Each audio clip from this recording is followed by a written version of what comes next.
Good afternoon, everyone. I am your host, Dr. Vanessa Dunn Guyton. I am the founder and the executive director of Hush No More. Hush No More supports survivors when they're ready to come forward to share their story, when they're ready to get resources, information to allow them to get to the next level and heal and to report whatever is going on with them.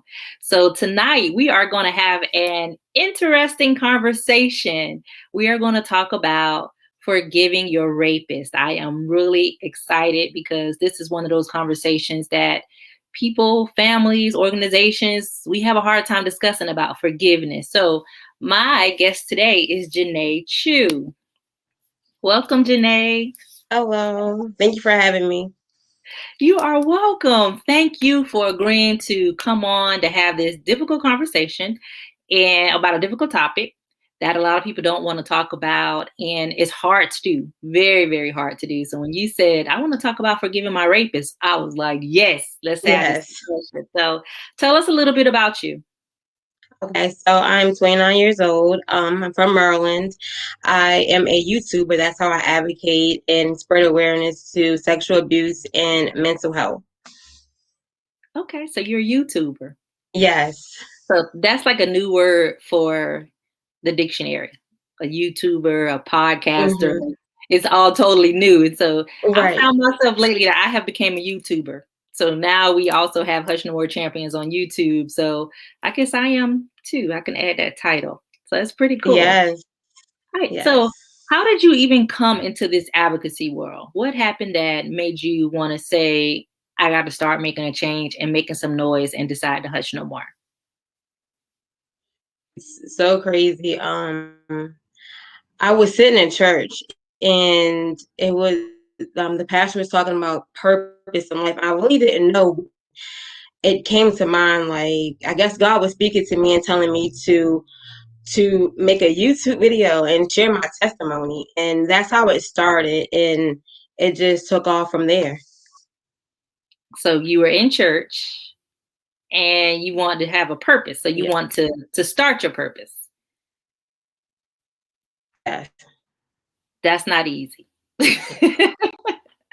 So when you did the video, what did you share? It's not, especially like the way it came about. So it was just me explaining, like, I'm a survivor of sexual abuse. And I think in that video I actually shared that my uncle hurt me. I really didn't use the word rape, but I pretty much explained, like, I'm a survivor. My uncle sexually abused me when I was a child, and I wanted to share my story. That's pretty much like the first video. You want to share your story. Okay. So can you tell us what exactly happened? Like what was that journey for you? Oh, it was hard, like, to take a step back. Like, when I was younger, of course, I didn't talk about what happened to me with my uncle. It was just awkward. It was just like I just didn't discuss that. Really didn't feel comfortable talking to anyone about it.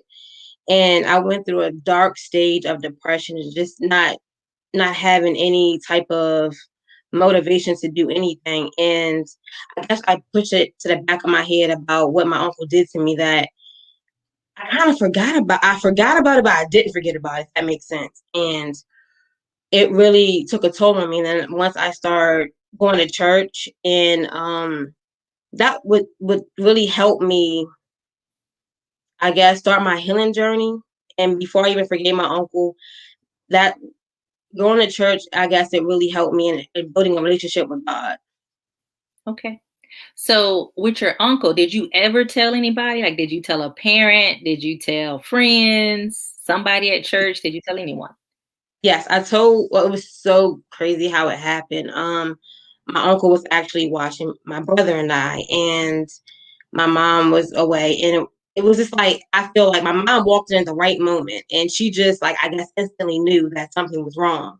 And she asked me, like, "Did he touch you?" And I was like, I shook my head, yes. And that was that. Like, my mom knew, and we went to the hospital. And my uncle went to prison for a long time. So I'm blessed and I'm thankful that my mom did what she had to do to get me justice. Yeah. And I can't imagine having to send my brother to prison, right? Yes. But he Yes. I deserves to know it go to was hard. prison. Yeah, I Yes. don't have no Yes. sympathy, right? Right. But he deserves Right. to go to prison. But as Right. a sibling, you would never think that your brother, your sister, or any family member would touch your children. And Right. it's your responsibility to play like mama bear. You protect your cubs, and so I Yes. can imagine what she went through to have to do that. Right. So I Yes. applaud her. I really do applaud her. How does she feel about you sharing your story now? She loves it. Like, she is one of my biggest supporters. Like, when I told my mom that I was gonna make a YouTube channel and what it was about, she was like, "Go for it. Do what makes you happy and do what you feel is best for you." And I thank my mom for that, for like supporting me, because sometimes I know it can be hard standing in the balance of like family members and all that stuff. So I thank her for that, for supporting me in this journey. I get upset when I hear parents that don't support their children. Like there's some things you don't make up, right? So Right. that's when I get upset. I talk to parents all the time. If your child comes and tell you something that is so horrendous and so scary and such a hard conversation to have, you should at least listen and Listen, right. investigate it, investigate what's going on with your children. So I'm glad that you are an example of a child that had a mother that stood up for you. So that's really important. Yes. Yeah, that's important. So, what were some of the things that you had to overcome at such a young age of being abused? Did it affect you in any kind of way? Yes. I feel like of course, I couldn't trust anyone. Like, for a long time, I was not comfortable being around any man. And I turned to, which later realized in my later years, I turned to food to help me cope with what my uncle did to me. And I was like just depressed. I didn't want to be seen at all. Like, I was the type of kid to just like, I had friends, but I felt all alone. I had family members, but I felt all alone. And I wanted to kind of be invisible. So it was just like, it was hard. And going through that dark stage of depression as a teenager, like, I didn't know how I was going to come out of it. Mhm. But thankfully, you did. And Yes, yes, I wanted you to share that because sometimes parents need to hear some signs that children go through right, after being abused, right? When they turn to food, right. when they have Mhm. friends, but they don't really have friends and they're not social and they just want to eat and they don't want to do nothing else. Don't want to leave the house. I think that's important for Right. parents to really address that. So that's Yes, why it's I very really asked. important. Yeah. Well, you said that you forgot, but you didn't forget. What was that Mhm. like for you? Because people don't realize that this really happens. They'll say things like, why didn't you report it sooner? Why you didn't say anything? Why did you come back 20 years later and want to say something? So for you, what does it look like, the reason that you forgot? It was so crazy. I didn't want to think about my uncle, one of my favorite uncles, being like hurting me so deep, so bad. So it was like I pushed it to the back of my head. Like, I didn't think about it. When I thought about it, like, had flashbacks. I I just like pushed it away. Like, I didn't want to think about it. And it was like I had a specific trigger and I would think about it. But again, I would push it back to my head like, this didn't happen. Like, I don't want to think about my uncle hurting me like this. And that's how that happened. Yeah. You want to suppress it because you don't want to have that emotion. You don't want Right. to feel sad. You don't want to be hurt. You don't want to be scared. So you suppress it. And after a while, you get good at suppressing. That's what I call Yes. it. You get Yes. good at it. You just push it down to the side. I know that's what I did. I was really good at suppressing it. What I thought I was. So we Yes. think we are. I take that back. I thought I was really good, but in reality, we're not. People can see that Right. things are going on with us. We just don't talk about it. So I'm really glad that you got to that point that you said, I can't suppress this anymore. Okay? Right. Thank you. So when you look at your life and your purpose now, what does that look like? Just helping people, bring awareness. I feel like if we don't bring awareness to sexual abuse, incest, sexual abuse. Like, how can we get better at it? Bringing awareness, it opens a lot of people's eyes to the possibilities of anything happening to your child or yourself. Like, sometimes we don't think that our family members can be the one to hurt us the most, and in reality, they're the main ones that can. So spreading awareness and actually sharing my story, I know that it helps so many other people, because a lot of people don't want to share their story, and that's fine too. But to have voices that will speak up for those that we don't have a voice is very important for me. Yeah. I could feel it. I relate to that so much. Yes, Yeah, when you get to the point where you have a voice and you say, I'm going to use my voice now, and you do it for others, for those who are not ready to come forward, that may never, ever come forward, you're speaking right. up for them. Yeah, and Yes. especially to be so young. Like, I love that you're doing something so positive at a young age. And Thank you. sometimes your generation get a bad rap. Just gonna tell you the truth, right? They don't really you get a bad rap. Right. Right. So you are doing something so magnificent, being so impactful, and just showing up at the right time to speak up for others. So I applaud you for that. And I'm pretty sure that others do too, because we need to see the young people making a difference. Thank you. That's Yeah, what I that means a love. lot. Yes. It means a lot, because it's like a lot of times we don't want to talk about it, and we don't talk about it, then it's like people. I know when I was growing up, I felt like I was the only one that has been hurt by a family member, and I thought I was the only one, and I was so lonely. I'm like, I don't want nobody else to feel that way. So that's why, another reason why I make YouTube videos. I don't want no one to feel how I felt. Right. One of my dear friends, she's an amazing advocate. Her name is Suzanne, and she created an organization called Incest Aware. It's Yes, I'm in that group. incestaware.org. You're in that group? Yeah. Yes, So I am so happy that she created a safe space for individuals who have experienced incest. And it is a lot of people, and they don't really know about the organization or even what incest is sometimes. right. So Yes. So I applaud her for that, because when she came to me about the idea of it, I was like, yes, like I want to be a part of this, because so many people, like you said, don't know what it means, and they probably experienced it and never thought of it like that. So yeah. for that. And I will tell you that a lot of people believe that it's only in certain races, that there's only certain families that this happened in, but it's not. It goes across the No, whole entire it's board. It's not. a spectrum. It doesn't matter about if you white, black, short, tall, fat, skinny. It don't matter. It's Right. an family. It don't matter. Mhm. So Yes. And the term "what goes on in this house stays in this house." Like, I'm glad that my mom like broke that, because a lot of times people don't want to, of course, like come forward with their abuse, and it can happen to a lot of people in the family. You just never know, because no one speaks about it.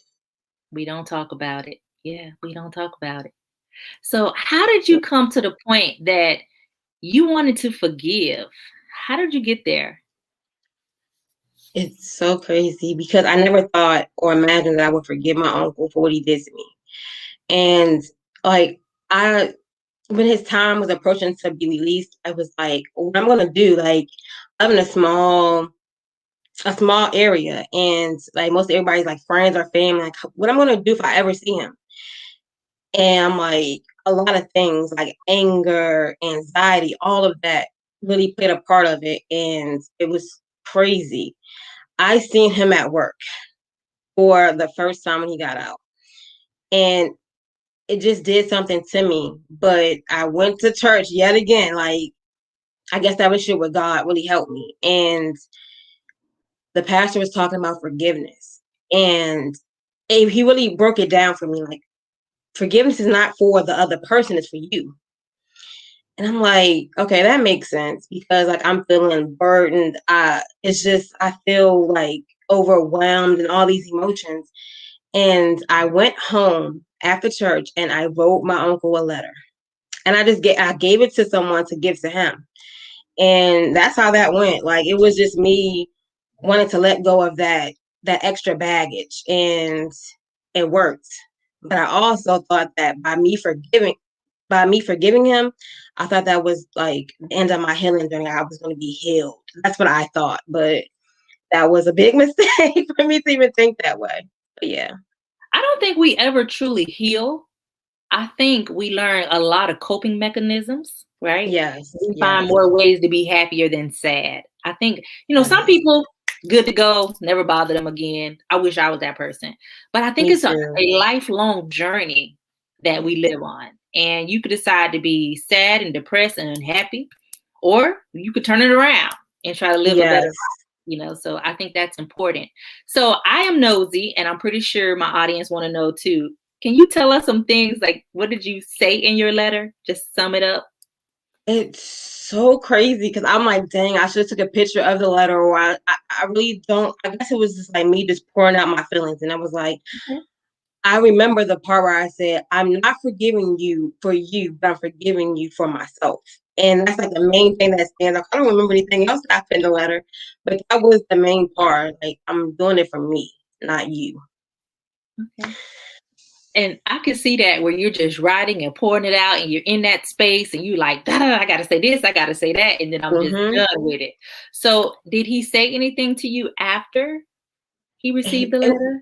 it was like a blur. Like, I remember like a family friend like read him the letter, and it was like a blur. Like, it was like I was in my own headspace, and I'm pretty sure he said something, but I really probably didn't receive it, or wasn't meant for me to hear, because I feel like even a sorry isn't going to be good enough for all of the heartache and pain and the trauma. But I really don't remember what he said. I think he did say sorry, but I really don't remember. Yeah. Well, it don't even matter. So I don't. essentially what he had to say, you had forgiven and you really was done with it. Because Yes. if you'd have Yes. opened up to him to say anything else, you might would have got mad all over again. So Right. you Right. were done with it. So I can see where you didn't remember what else he said, because he became irrelevant at that time. Yes. And Yes. I think it's very healthy for somebody to write to their rapist, write to their abuser, even if it's domestic violence, if it's sex trafficking, you want to Mm-hmm. write to him, write it out, even if they never get it. I Right. think that is excellent. Write it out, sharing your story, putting it out. That's why I'm always talking about decide to hush no more. I'm always saying that, because we want to be able to heal. And that's one Mm-hmm. of the first steps to healing. So Yes. for me, Janae, it was a little different. So I personally did not write or ever talk to him again or see him again, right? But I forgave him in my heart and my mind. I made him irrelevant, because when people used to say forgiveness is not for you, meaning it's not for the other person, it's for you, I didn't understand what that meant. That didn't mean nothing to me, right? You'd be like, yeah, right. I hate this person. I'm done. But I Right.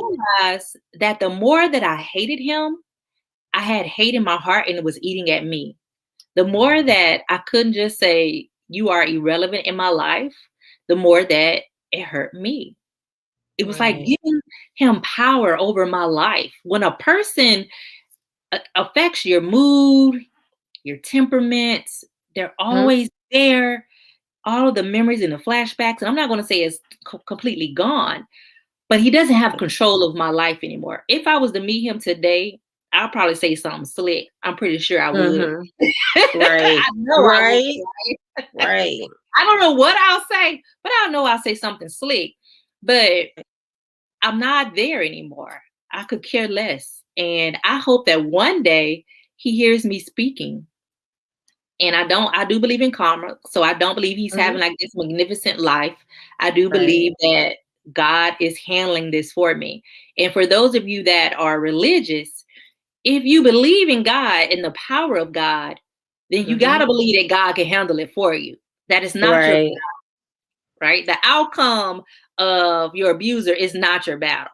That's for somebody else. That's for God to deal with. That's not for you. Mm-hmm. And so Right. once I was able to release that and say it's not my battle to ever put him in jail, to ever get him back, revenge, it doesn't Right. matter, because I can't Right. stay in that negative place. Right. You know, Because that it'll, like you said, it'll eat at you, and it'll affect the people that you love around you. It'll affect everybody, not just you. So yeah, yes, it's a virus. It is a virus, and you can't truly be happy when you don't forgive somebody. right, Now, right, I don't like you. I would never be friends with you. And that's not what forgiveness is. Forgiveness does not mean that we're hanging out with each other, right? right, Never. right. But what it does mean is that I don't care about you. Like, I'm going on with my life and God got my, Mm-hmm. so that's the way I look at Right. it. Yes, it's so crazy because after I forgave him, I actually made a YouTube video about this. After I forgave my uncle, like, of course, I didn't want to be around him, but how close, like, the family was and how close, like, everything was. It was just like, I felt like I didn't want to be I don't know what I felt, but little by little, bit by bit, he came around. And it was like me just like not saying anything. So I feel like with me and my story is like I allowed him to be in my space, even when I did feel like, okay, why is he here? I feel kind of uncomfortable. And I made the YouTube video and I really explained it like I don't know why I was around him or why I allowed him in my space. But by me not speaking up and saying, you know what, you guys, like, yes, I forgave him. I don't want him around. It really I guess, did something to me. I had to really realize that just because you somebody, you don't have to be around them. You don't have to associate with them. So I went through that stage of like, why is he here? Or okay, like even having little like not conversations like individually by myself with him, but with other family members. And it was just like, why am I doing this? Like, yes, he is family, but I don't have to consider him family.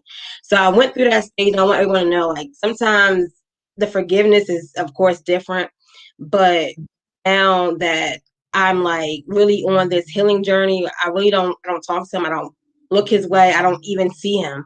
But I went through that stage of just like him being in my space and it really did something to me. So I want to put that out there. Yeah. And you can't even imagine how that's going to affect you anyway. Like when you see him, he coming around to the family barbecue, you Hmm. show up. But I do believe you had to control your own life and your emotions around it. Right. That was up Yes. to you. Yeah, you to control that. And if you don't want to be around somebody, you don't have to. It's your choice. Right. So Right. voice And and I tell choice this to go every together. right. Right. And I tell a lot of people like sometimes you have to go through some things and you have to learn yourself. And that's what I have to go through. Like, so like, okay, I don't have to be around anyone that has crossed me in any way. So I guess that was a life lesson. Like, just because you forgive somebody, you don't have to be around them or allow them in your space. Yep. And I think that's one reason why some people may be afraid to forgive, right? Like if you think that they're going to be in your space, that doesn't give them permission to do nothing. Right.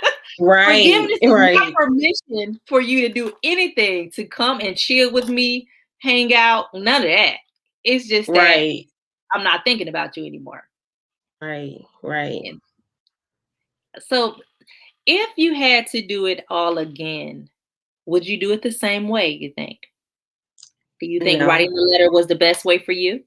I feel like writing the letter was the best way for me because like I'm not good with words a lot of times, but like me writing is very helpful for me. So I would have wrote the letter. And I don't think I would probably change the fact that I allowed him in my space. But I guess like I said, I had to learn that lesson and take something from it. But I feel like yes and no with that. Okay. So you would not have allowed him in your space. Right, right, Yeah. I understand that.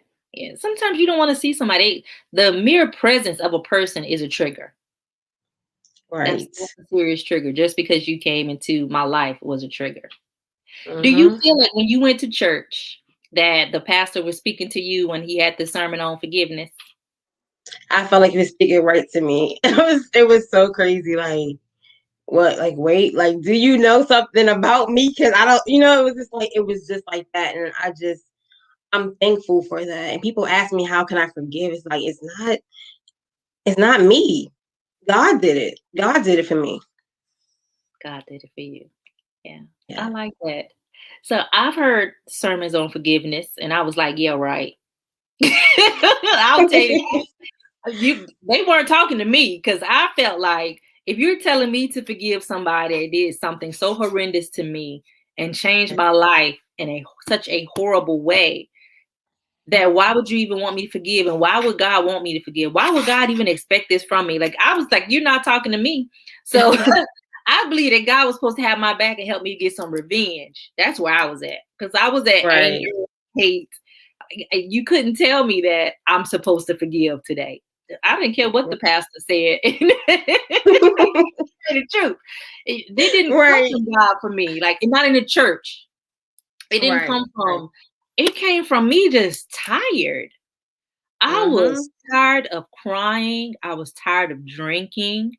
A lot of times when you experience sexual trauma, any type of trauma, you have alcoholism, drug addiction, sex addiction. You have so many things that can happen and go on with you. I was just tired. I was tired of living a life. Let me get it right. Living a life where I was just sad and hurt and broken. I wanted to be happy again. Yes, and I applaud you for that because, like, of course, our stories are different, but the key point is like forgiveness. It's so like it takes a weight off of your chest, and it's like it feels good, and it's only for you. And I don't know, it's a sense of peace. A sense of peace. Yeah. Yes. A sense of peace. And I feel that I also feel like peace, but also a motivating. It's motivating for me. Yeah. Right. I'm determined to give people a voice. Like I am determined to empower people and to give them the knowledge they need to know what this is. Talk to parents and kids so that other children and college students don't have to go through this. So that's why I'm so Right. glad that you're young, because you really could reach that college student, Yeah. for those that happen in college. So I'm hoping that you will even start speaking more and that people will invite you out to their schools so that you can talk about this, because I think they'll be more receptive coming from you than old me. It's always better when you can relate to somebody that be like, yeah, they're going through something similar to me. Yes, Right. Right. I love that. It's so crazy because people are like, oh, you're a public speaker, like you're a speaker. I'm like, no, I'm not. Just make YouTube videos. And I really had that in mind. Like my best friend, he brought it to my attention, like you could like go to schools and stuff like that. He said that, and I'm just like, I don't know. I don't know, but like I'm really considering it. Like I just asked God for opportunities. So whatever opportunities come my way, like of course, like I'm gonna be willing to take the opportunity. So yeah. Yeah. So I always say that we should be prepared for when God opens the door, so that when that door has a crack, we could kick it down. Right. Yes. That's what I say. Yes. I am always going to be ready so that Right. opportunities come. And so you're ready. Like, you have been preparing yourself through this speaking and actually talking to others, encouraging others. That's preparation. So you are a public speaker. I need you to get from behind that computer. Right. And get out in I the community. I need you to get out Yeah. in the community. Yeah, that's what I need. I need you to do that. So, and we can work on that. That's part of something that I do, is help people get their. You have your story together, so just getting your courage together to get out there and Yes. speak. And you're doing it. You're doing it already. You're right. So Yeah. I'm really proud of you. So Thank you so much. Thank you. I have some comments in the chat. Anne said she's glad to be here. Anne, I'm really glad that you're here too.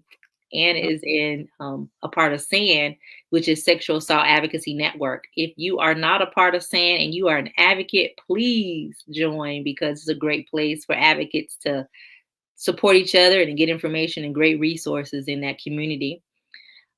Princess said, you would be surprised to see how many people have been affected in the family. You would. Did you Yes. know of any other victims from your uncle? You were the only one? No, but I mean, I feel like this, like I know that I was only a child when it happened. So like older family members probably have been affected by it or has been through it, but no one, I guess, is comfortable enough to actually speak. Like I can't. Maybe they'll eventually come out if that is the case, but not that I know of. The more I speak, the more my family comes out and tell me. Like Mm-hmm. when I have an event, or they'll text me, or they'll message me on Facebook. I didn't realize how it affected my family as well as much, and Right. it's a lot. And so Right. the more I speak, the more they trust me. I think Right. it's like I am a safe space. I am a confidential space. I don't tell, and I think they're going to see the same characteristics in you, and then they'll start Right. coming forward and sharing.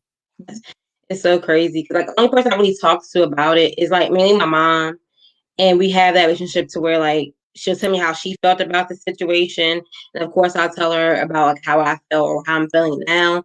But a lot of family, I feel like it's like they don't want to like even say anything to me about the situation because I don't know. Like it's awkward probably, or the fact that it's just that maybe they want me to get over or something, but it's not about getting over. It's about when you speak up about something like this, like it'll help so many people. So I feel like maybe a lot of family members don't want me to speak, or at the time they didn't. Like my first video, they probably didn't want me to say anything. Like, why is she doing this? Why is she doing that? But like no one has directly told me like, why are you doing that?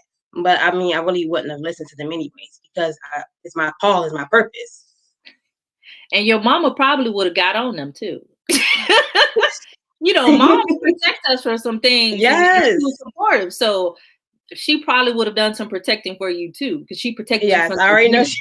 Oh yeah. Yes, But people don't. They ask me, well, why do you always tell all your business? And I was like, it's not my business. This is right, my journey. I'll call it my journey, and I could talk about it if I want to. Who are you? right, Share your right. journey. It's not right. It's not your story, so of course you can't tell my story for me. No one else can but me. So Mhm. that's why I'm speaking about it. And everybody has something in their life that they hide behind a mask. We all got something going on in our life. It might not be Yes, sexual trauma, right? It might not be rape, right, but right, something has happened in your life that you chose not to share. People have a choice. right, right. Some of us share it, some of us don't.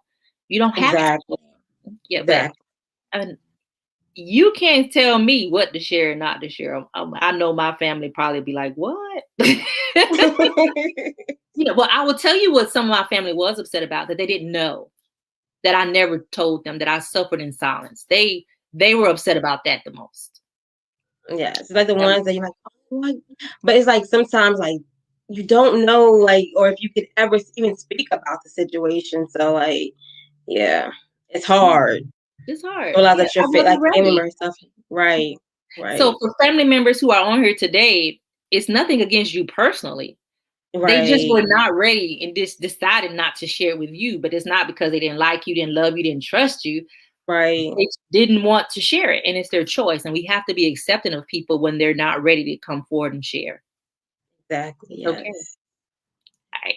Back to comments. Lisa said, I thought I had forgiven him until he had the nerve to send me a friend request like he did nothing wrong. How do you feel about that, Janae? Um, of course, when we think we have forgiven someone and then they like send you, it's like they're, it makes me speechless because sometimes like of course we think we're over something, but then when someone's like in our face like send us a friend request is like, so you're not going to acknowledge what you've done or you're just going to send me a friend request like nothing ever happened. That would really make me like upset. So Yeah. Lisa, I hate that this person had the nerve to send you a friend request. But I will tell you that if you send me a friend request, I have an opportunity to lay in on you. Like, right, my finger's gonna go so fast. Like I will say what I have to say. And I think that's right, all right.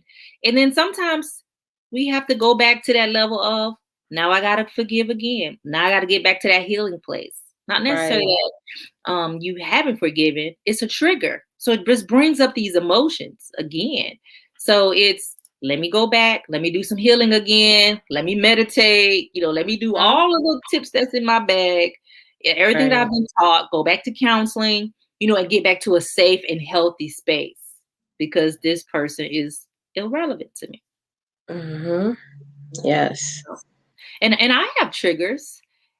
And I realized that it's not that I haven't forgiven. It's just that things still get to me sometimes. Yeah, it's normal to have triggers and just have setbacks. That's the part of like the journey of healing or just being more, is those setbacks. Sometimes it can teach you lessons and sometimes it's helpful, the setbacks. And you just got to push forward. So I'll tell you all a trick of mine. I will give myself one day to feel like crap, right? Got a trigger. This is just a bad day. I'll give myself 2 days because guess what? I just don't feel like getting up today. That third day, there's not an option. I must get up and do something with my life. It's not easy, but I do not wallow in it for 3 days. I give myself 2 days. 1 is really ideal. Normally it's 1 day. 2, 3, that's a no-go because then you're going back into a depressive state that is really hard to get out of. And that's just for me. I know that I take mental breaks. Like sometimes when I don't really get on social media, I don't post videos, I don't record videos. I just need that time to reflect on myself and just to do things that I like to take my mind off of stuff. So sometimes I take maybe a couple of days, maybe a week to just do me and to do things that write or something to take my mind off of just the healing journey of it all or advocating. I just like to take a week off. Maybe I like to do less, but sometimes mentally I'm not there. So it's the breaks are needed. Yeah. So I no longer work on Mondays. I don't work on Mondays unless it's a special event. Mondays is my day to recharge because I hear a lot of stories. I work with a lot of people. And so I recharge on Mondays. And I don't do nothing. I might eat some butter pecan ice cream. I don't do nothing. Right.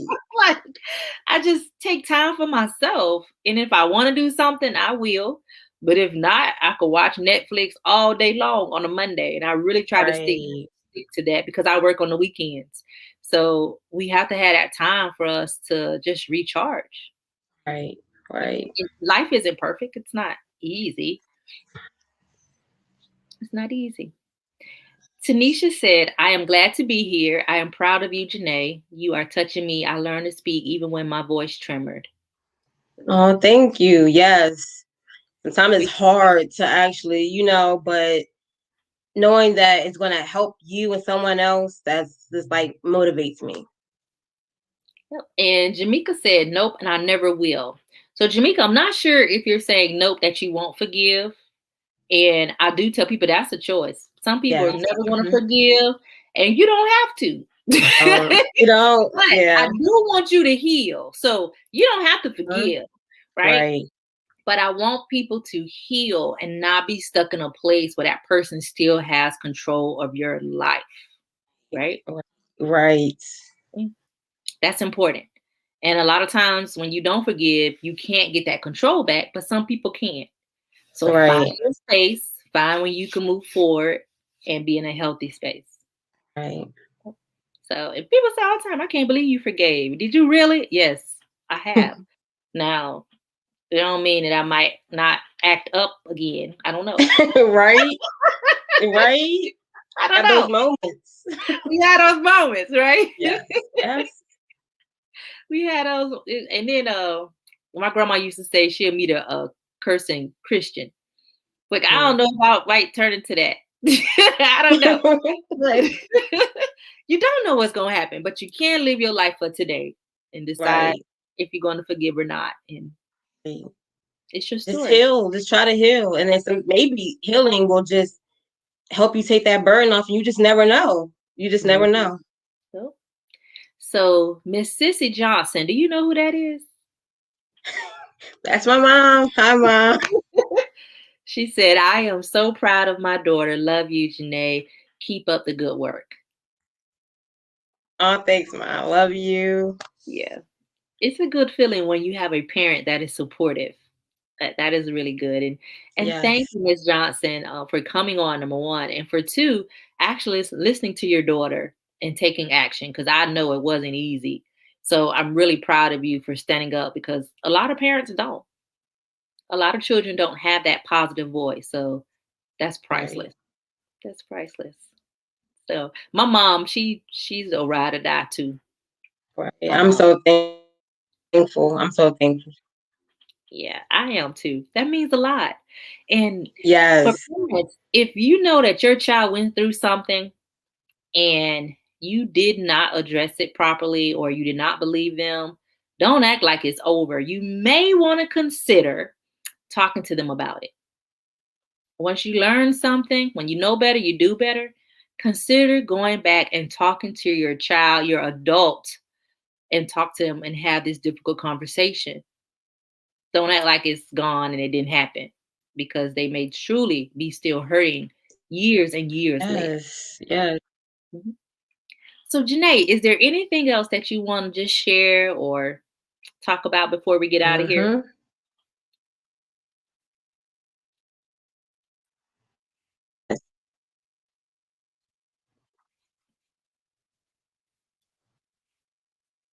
Right. Yes. It's key to talk to them.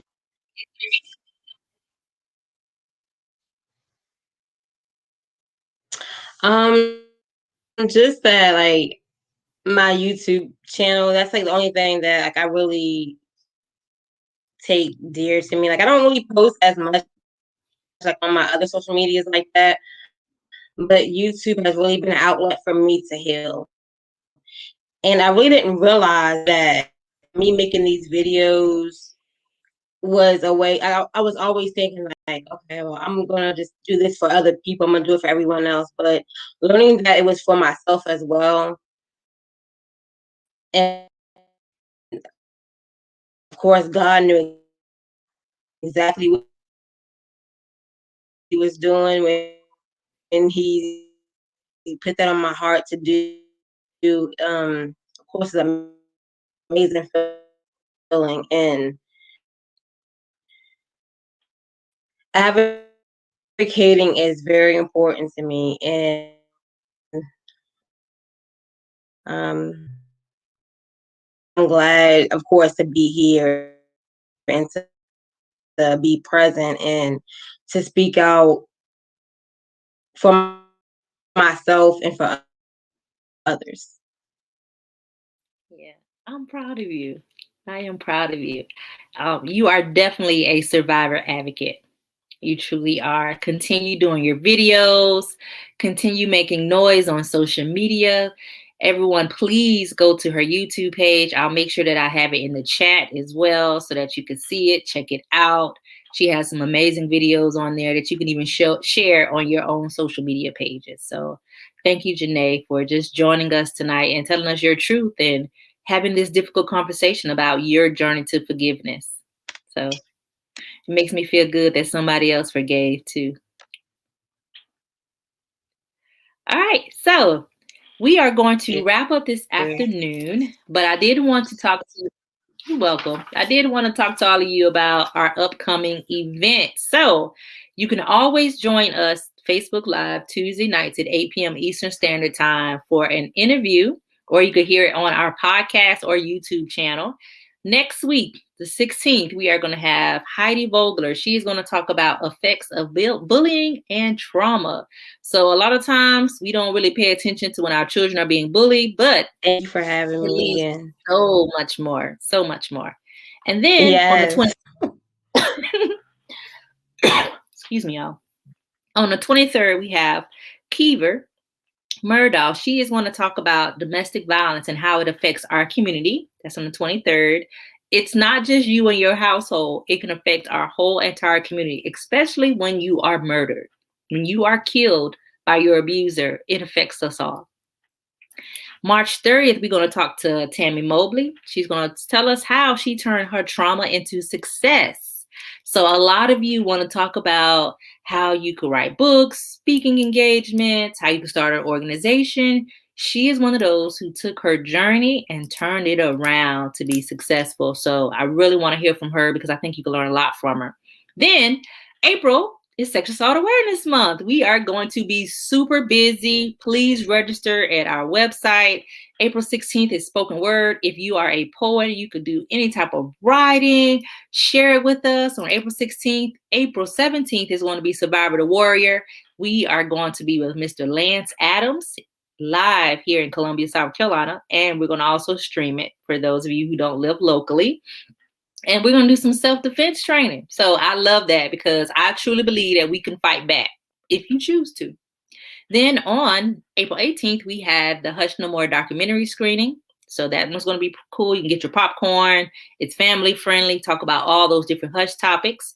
April 24th, we're going to have a child sexual abuse forum where we are going to be talking about how to protect your children, what the information you need to know to be able to identify if your child is being abused and how to have that conversation with your child. So that is April 24th. I hope all of you show up for that.